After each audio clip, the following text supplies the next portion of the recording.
Hi mga kapuso! Ako po ay si Ziha Gabio. I'm 11 years old.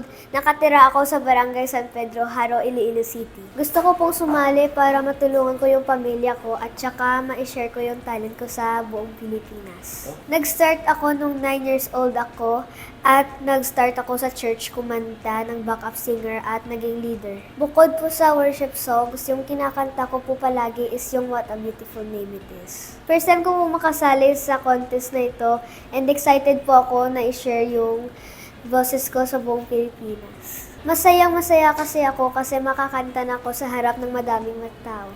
Mga kapuso, ulatan niyo ako, kag suportahan niyo ko sa kanta ko. God bless, bye-bye!